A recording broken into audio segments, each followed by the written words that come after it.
तो आज फिर से बात करने वाले हैं स्टॉक ऑफ द वीक की, कुछ एक ऐसे स्टॉक्स जिनमें आने वाले 2 से 4 महीने अच्छा मोमेंटम रह सकता है। आपको पता है ये हर सैटरडे हम उन स्टॉक्स की बात करते हैं, लेकिन ध्यान रखिए ये 2 से 4 महीने का मिनिमम पीरियड हम दिमाग में लेके क्यों चलते हैं, बिकॉज स्विंग के लिए 2 से 4 महीने हाथ में चाहिए और हम उन्हीं स्टॉक्स को लेके आते हैं। कुछ स्टॉक ऐसे होते हैं जो हफ्ते, 2 हफ्ते, 3 हफ्ते में चल जाते हैं depending on the market situation. कुछ स्टॉक ऐसे होंगे जिनको चलने में शायद 2 महीने 3 महीने भी लग जाए और कुछ तो 1 हफ्ते के अंदर ही शायद अपने सारे ऊपर के रेजिस्टेंसेस को टच कर लेते हैं। बट हमारा फर्ज, हमारी ड्यूटी, हमारा कर्तव्य है और हमारे लिए सबसे इंपॉर्टेंट चीज है कि हम इन चीजों को सीखें और सीखने के बाद आगे बढ़े। तो ऐसे ही 2 स्टॉक को लेकर हम चर्चा करने वाले हैं। अगर आप इस चैनल का सक्सेस रेशियो देखना चाहते हैं कि हम किस तरीके से इन स्टॉक्स को पिक करते हैं और उसमें सक्सेस किस टाइप से रहती है हमारे स्विंग सेटअप पे, तो आप जरूर इसके पिछले वीडियोस जो है आज से 2 महीने, 4 महीने, 5 महीने के चेक करिए और वहां पर डेफिनेटली चेक करिए कि हमारे वीडियो अपलोड के बाद में चार्ट पे क्या चेंजेस हुए हैं, कहां पे हमारा व्यू सही था और कहां पे हमारा व्यू गलत था, उसको भी आप एनालाइज जरूर कर सकते हैं। फिलहाल बात करने वाले हैं एक से स्टॉक की जो आज हमारे रडार पे है। यहां पर सबसे पहला जो स्टॉक चल रहा है इसका प्राइस आपको दिख रहा होगा, लगभग 230 रुपए के आसपास इस कंपनी का प्राइस चलता है। कंपनी का नाम हम थोड़ी देर में डिस्कस करेंगे, बट अगर हम इस चार्ट को देखना चाहें तो पता चलेगा स्टॉक ने 2010 के आसपास एक हाईज बनाए थे और उन हाईज को ब्रेक करने के लिए स्टॉक को लगभग 14 ईयर्स का टाइम लग गया। ये 14 ईयर्स का टाइम लग गया। अब 14 ईयर्स के टाइम के बाद में जहां पर जो पहले से बायर्स होंगे या जिनके पास यहां होल्डिंग में होगा, ऑल्सो जिनके पास नीचे से होल्डिंग में होगा, उनका एक टारगेट रहता है दैट इज अराउंड हियर। तो यहां से एक सेलिंग प्रेशर क्रिएट होता हुआ नजर आया और ये स्टॉक लगभग 270-80 से सीधा 160-170 के आसपास आ गया। तो इसने एक डिसेंट करेक्शन भी अभी रिसेंट टाइम में दिखा दिया। करेक्शन के बाद अगर स्टॉक जो है मूव करने की कोशिश कर रहा है और यहां पर अगर ये ब्रेकआउट सक्सेसफुल रहा तो ये स्टॉक आने वाले समय में इन्वेस्टर्स को भी और ट्रेडर्स को भी, दोनों को काफी अच्छे रिटर्न दे सकता है। तो वहां पर एज ए ट्रेडर मैं स्विंग ट्रेडिंग में वहां जरूर अपना हाथ आजमाना चाहूंगा और डेफिनेटली मैं उसको देख सकता हूं, लेकिन आप भी इन स्टॉक को चेक करिए, लर्निंग के लिए काम लीजिए और अपने एडवाइजर के साथ डिस्कस करिए। अगर एडवाइजर है तो, नहीं है तो बाय सेल बिल्कुल मत करिए, बट सीखने पे फुल ध्यान दीजिए। बाय सेल करते हैं तो रिस्क आपका है, प्रॉफिट आपका है, ध्यान रखिएगा। मेरी तरफ से कोई एडवाइस नहीं होगी। ये मंथली चार्ट हमें इस स्टॉक का दिख रहा है। हम कन्वर्ट करते हैं इसको वीकली चार्ट पे। पहले वीकली पैटर्न को समझने की कोशिश करते हैं। लुक एट दिस, आपको साफ साफ नजर आ रहा होगा यहां पर स्टॉक ने जो करेक्शन किया, करेक्शन के बाद में क्या होता है, यहां पे आपको दिख रहा होगा स्टॉक काफी टाइम तक इस रेंज के अंदर झूला झूलता रहा था। उस रेंज से स्टॉक बाहर निकलने की कोशिश कर रहा है। दैट मींस यहां पे बुल और बेयर्स की अच्छी खासी जो है वो यहां पे फाइट हो चुकी थी। बुल और बेयर्स की यहां पे फाइट होती है और वहां से बुल्स हमें जीतते हुए नजर आ रहे हैं, जो कि स्टॉक के अपसाइड मोमेंटम को हमें तैयार होता हुआ दिखा रहे हैं। तो ये हमारे सामने काफी अट्रैक्टिव निकल के आ रहा है, जहां पर अगर हम देखना चाहें तो अभी स्टॉक जो है 230 के ऊपर आके और बुलिश इंडिकेशन देता हुआ नजर आ रहा है। तो वीकली चार्ट यहां पे क्लियर कट बुलिश है। अगर हम बात कर लें इसी स्टॉक पे डेली चार्ट पे, डेली चार्ट आज की डेट में क्या बोलता है, so look at this, you will get a clear cut idea. Daily chart भी एक मल्टीपल रेजिस्टेंस जो कि डेली चार्ट पे काम कर रहा था, 230-35 की रेंज, उसको काट के ऊपर आता हुआ नजर आ रहा है। तो ये अपने आप में कैसा साइन हो जाता है, ये अपने आप में एक बुलिश साइन हो जाता है, जहां पे स्टॉक कहता है कि मुझे ऊपर निकलना है और यहां पे एक ट्रेड सेटअप बन रहा है। क्या ये कोई गारंटी होती है कि स्टॉक ऊपर निकलेगा ही? नहीं, ऐसा नहीं होता है। ये सब पॉसिबिलिटी होती है, प्रोबेबिलिटी होती है। प्रोबेबिलिटी और पॉसिबिलिटी का गेम है, ध्यान रखिएगा। यहां पर पॉसिबिलिटी और प्रोबेबिलिटी के साथ में हम एक वर्ड को यूज करते हैं जो कि हमारा इंपॉर्टेंट सपोर्ट होता है, किसी के लिए वो स्टॉप लॉस नाम की चीज हो जाती है। तो मैं डेफिनेटली जब भी किसी स्विंग में जाता हूं तो मैं इस चीज को बड़ा क्लियर रखता हूं कि इसके नीचे आते ही मैं अपनी पोजीशन काटूंगा। रीजन क्या है, मुझे इस कंपनी से कोई इश्क मोहब्बत नहीं है। मैं अगर ये नहीं चली तो ऐसा ही सेटअप कहीं और दिखेगा तो डेफिनेटली वहां काम कर सकते हैं। तो हमें हमेशा इन चीजों को ध्यान रखना है और उसके हिसाब से कोई डिसीजन लेना है। चार्ट को देखा जाए, चार्ट बुलिश है, क्लियर कट बुलिश नजर आ रहा है। और अगर हम देखें कि इस रेंज से जब ऊपर निकलता है तो स्टॉक में आने वाले समय में अच्छे गेट खुलते हुए नजर आ सकते हैं। तो डेफिनेटली अगर हम फायदा लेना चाहते हैं तो हमें लर्निंग भी होनी चाहिए और लर्निंग होगी तो अर्निंग ऑटोमेटिक हो जाएगी। अब इसको वीकली पे कन्वर्ट करके हमने देख लिया, डेली पे देख लिया। Now back on the monthly chart. Monthly chart को अगर हम ध्यान से देखें तो देखिए हमें बहुत क्लियर चीज का आइडिया लग जाता है। यहां देखिए ये मंथली चार्ट है। अगर हम ध्यान से देखना चाहें तो स्टॉक इन रेंज के आसपास पहले रेजिस्टेंस ले रहा था, ये जो रेंजेस थी यहां पर। अब हम देखें तो लेटेस्ट सपोर्ट भी इसने इसी लेवल के आसपास लिया है और ये सपोर्ट जो है वो साइकोलॉजिकल लेवल भी हो जाता है ₹200 का। तो ये साइकोलॉजिकल लेवल भी हो गया 200 का।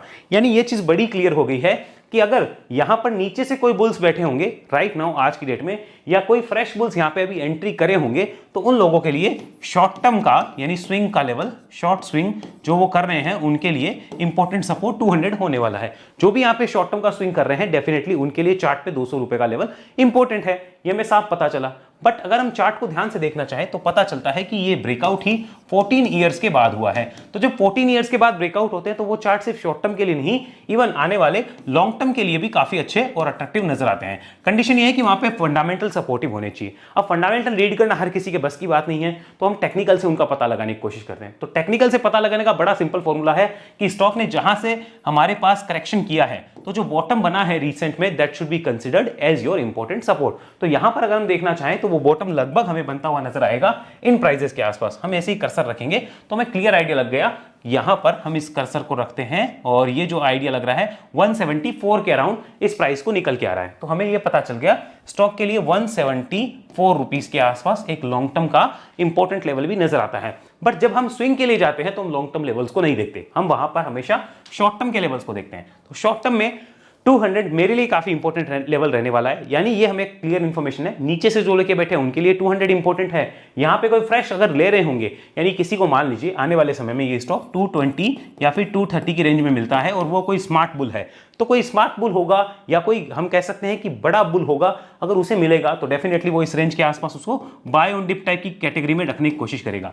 बट वो बाय ऑन डिप टाइप में ऐसे नहीं कि अल्टप्पेबाजी में रखेगा, उसके लिए इंपॉर्टेंट सपोर्ट यहां पे डेफिनेटली 200 होने वाला है अगर उसका विजन शॉर्ट टर्म का है। लॉन्ग टर्म का है तो बात अलग है, हम बात कर रहे हैं शॉर्ट टर्म की, तो 200 इंपॉर्टेंट होगा। तो अभी तक हमने ये समझा कि स्टॉक में ब्रेकआउट है, ब्रेकआउट के साथ हमने ये एनालाइज किया कि स्टॉक में इंपॉर्टेंट सपोर्ट क्या है। अब बात करते हैं ऊपर में लेवल्स कौन से पॉसिबल है, शॉर्ट टर्म में भी और लॉन्ग टर्म में भी, दोनों का एनालिसिस हम करने वाले हैं। आई होप इतना आपको क्लियर हुआ होगा। अब अगर हम बात कर ले ऊपर के लेवल्स की, तो ऊपर में अगर हम ध्यान से देखना चाहें तो यहां पर स्टॉक अभी 230 के आसपास है। मेरे लिए 220 230 के बीच में मिल जाए तो मेरे लिए तो सोने पे सुहागा है। अभी तक मेरे पास इसके शेयर्स नहीं है, हो सकता है मैं जल्दी इसको पिक करने की कोशिश करूं। तो यहां पर इस स्टॉक में मेरे हिसाब से आने वाले समय में 255 रुपीस एक इंपॉर्टेंट रेजिस्टेंस होने वाला है, जो कि स्टॉक के लिए हर्डल बन सकता है अराउंड 255। देन उसके बाद में अगर स्टॉक ऊपर जाता है तो 275 और देन स्टॉक जो है वो 300 प्लस के लेवल्स पे रेजिस्टेंस लेता हुआ नजर आ सकता है। ये तीन मेरे लिए मेरी कैलकुलेशन जो मैं वेव थ्योरी में अपने काम करता हूं, अगर आप भी चाहते हैं उसे सीखना तो वेव एनालिसिस में आइए, डिटेल आपको डिस्क्रिप्शन में मिल जाएगी, या फिर आप हमारे दिए गए नंबर पे संपर्क भी कर सकते हैं।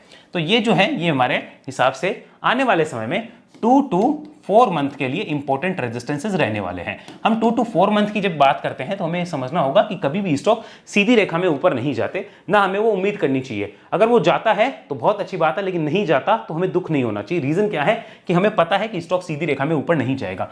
255 गया, अब उसके बाद स्टॉक को कौन रख सकता है? सिर्फ वही रख सकता है जिसने कुछ ना कुछ क्वांटिटी बुक करी हो, या फिर जिसका विजन क्लियर हो, वही रख सकता है। जिसको 255 के बाद अगर वापस 250 का प्राइस भी नहीं देख सकता या 245 का प्राइस भी नहीं देख सकता, वो स्विंग ट्रेड नहीं कर सकता। इस बात को हमें समझना है। तो 255, 275 और 300 के लिए इन लेवल्स को हमें अपने पेपर ट्रेड के लिए काम लेना है, या फिर आप कह सकते हो कि लर्निंग के लिए काम लेना है। तो ये हो गए शॉर्ट टर्म के लेवल्स जो इस कंपनी पे नजर आ रहे हैं। बहुत से लोग उत्सुक होंगे कंपनी का नाम तो बता दो, तो डेफिनेटली पहले बात करते हैं कंपनी के नाम की, देन हम डिस्कस करेंगे लॉन्ग टर्म के लेवल्स। कंपनी का नाम यहां पर है engineers India limited. Engineers India limited एक कंपनी है जो कि यहां पर 14 ईयर्स के बाद एक बड़ा ब्रेकआउट करती हुई नजर आ सकती है, तो इसे डेफिनेटली अपने रडार पे रखना चाहिए। और इंजीनियर्स इंडिया लिमिटेड को मैं डेफिनेटली अपने रडार पे ले रहा हूं, मुझे तीनों टाइम फ्रेम पे काफी अच्छा और बुलिश नजर आ रहा है। यहां पे हम लॉन्ग टर्म लेवल की बात करते हैं तो लॉन्ग टर्म में 174 के आसपास हमने बात करी, इंपॉर्टेंट लेवल है।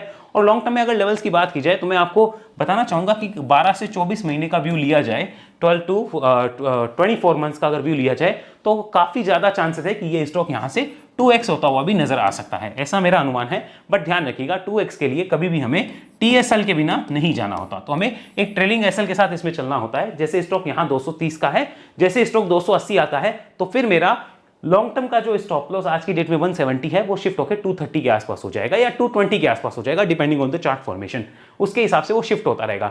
ये TSL हम क्यों यूज करते हैं? ताकि स्टॉक कभी भी हमारे अगर नीचे आना शुरू होता है तो हमें बड़ा नुकसान ना हो और हमारा प्रॉफिट गायब ना हो जाए, वरना प्रॉफिट सिर्फ कागजों में ही रह जाता है। तो TSL की स्ट्रेटेजी हमें हमेशा यूज करनी है। अब TSL लगाना सबको नहीं आता, because everybody is not aware about wave analysis. तो वेव एनालिसिस सीखने के लिए तो आपको नीचे डिस्क्रिप्शन में डिटेल मिल जाएगी। फिलहाल बात कर लेते हैं दूसरे स्टॉक की। ये था हमारा पहला stock of the week, engineers India limited, 14 years के ब्रेकआउट। अब चलते हैं दूसरे स्टॉक में।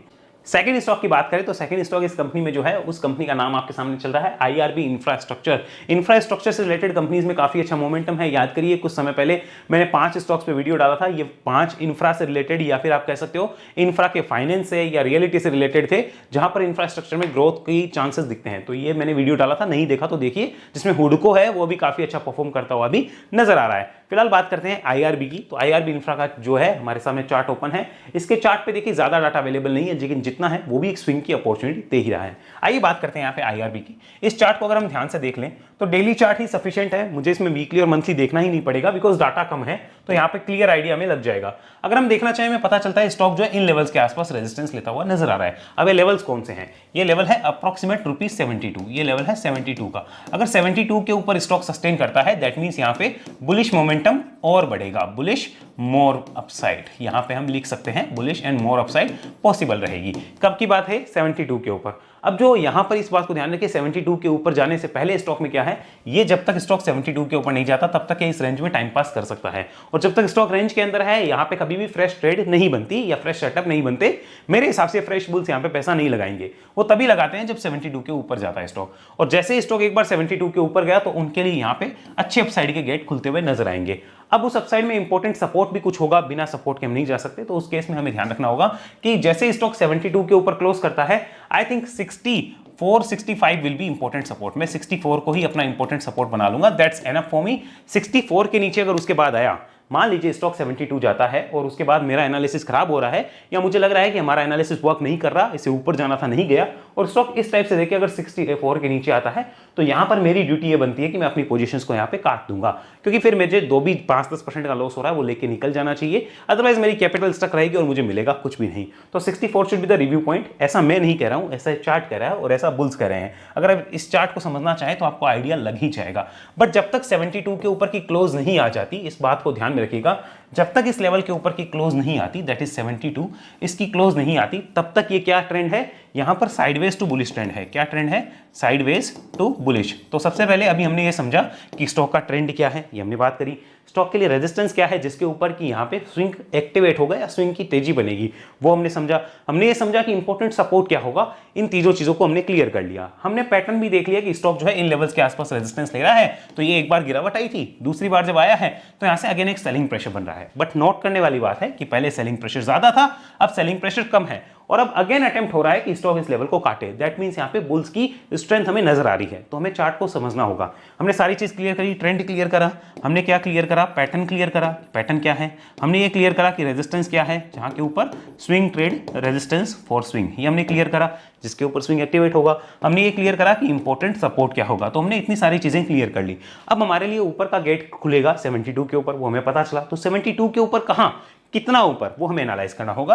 तो ध्यान रखिएगा 72 के ऊपर स्टॉक के लिए जैसे ही ये इसके ऊपर निकलेगा, तो यहां से स्टॉक 79 रुपीज का पहला रेजिस्टेंस लेता हुआ नजर आ सकता है, जो कि एक बहुत छोटा रेजिस्टेंस होगा, बट हमें उसे कंसीडर करना चाहिए। 79 का फर्स्ट रेजिस्टेंस हो सकता है, ये हमें ध्यान रखना होगा। इसके ऊपर स्टॉक टिकने के बाद में और जो हमारे पास रेजिस्टेंस होगा, उसमें सबसे इंपॉर्टेंट रेजिस्टेंस होने वाला है लगभग 87 के आसपास। इसका भी हमें ध्यान रखना होगा। ये 2 इंपॉर्टेंट रेजिस्टेंस होंगे, और देखिए ये 2 इंपॉर्टेंट रेजिस्टेंस जो है वो कम से कम सबको देखने चाहिए, लर्न करने चाहिए, समझने चाहिए।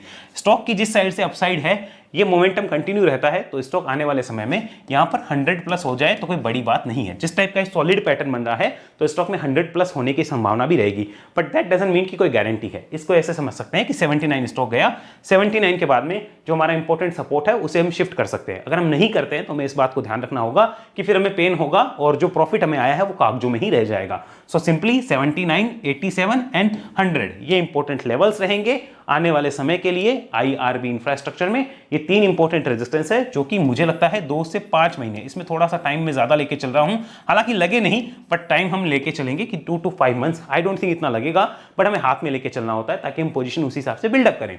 अगर कोई करना चाहे तो वो भी अपने एडवाइजर से पूछ के, मैं अपना आपको बता रहा हूं। और यहां पर नीचे में अगर स्टॉक 64 के नीचे आया, तो यहां पर ये हमारा रहेगा कट पॉइंट। यहां पर मैं शायद अपनी पोजीशंस काटता हुआ यहां पे नजर आऊं। डिस्क्लोजर के तौर पे आईआरबी इंफ्रा मैंने ऑलरेडी एंट्री कर चुका हूं, मेरे पास ऑलरेडी पड़ा है, ये मेरी तरफ से आपको डिस्क्लोजर है।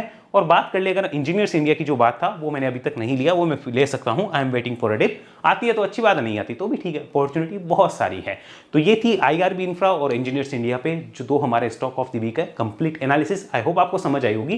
किसी तरह का कोई डाउट हो कमेंट बॉक्स में आप बता सकते हैं, और अगर आप जानना चाहते हैं कि ये सारी चीजें हम कैसे एनालिसिस करते हैं तो आपको वेब एनालिसिस में आना होगा। डिटेल डिस्क्रिप्शन में है, वेब एनालिसिस ट्रेनिंग प्रोग्राम है जहां एक समय में एक ही इंसान मेरे साथ सीखता है। अगर आप वो बनना चाहते हैं तो उसके लिए आपको इस नंबर पर संपर्क करना होगा। फीस रहती है 44,000। बात का विशेष ध्यान रखिए, किसी के बजट में हो सकती है, किसी के नहीं हो सकती है। तो इस नंबर पर संपर्क करके आप डिटेल मंगवा सकते हैं। अगर आप हमारे साथ कनेक्ट होना चाहते हैं तो उसके लिए आपको ज़ेरोधा एंजल अपस्टॉक्स में अकाउंट खुलाना है। ध्यान रखिए अकाउंट हमारे लिंक से ओपन होना चाहिए और अकाउंट फ्रेश होना चाहिए। अब फ्रेश अकाउंट है या नहीं है, इसके लिए आप लिंक पे क्लिक करने से पहले ही अपना या जिसका भी आपको अकाउंट खुलाना है उसका नेम, नंबर और ईमेल इस नंबर पे हमें व्हाट्सअप कर दीजिए और बता दीजिए किस ब्रोकर पे आपको अकाउंट खुलवाना है। साथ में अगर आप अकाउंट भी नहीं खुलवा सकते फिर भी कनेक्ट होना है तो चैनल की डायमंड या STP मेंबरशिप लेके भी आप कनेक्ट हो सकते हैं। उसके लिए आपको ज्वाइन बटन पर क्लिक करके डायमंड या STP का ऑप्शन सेलेक्ट करना होगा। अगले वीडियो मिलेंगे, तब तक के लिए धन्यवाद। जय हिंद, जय भारत।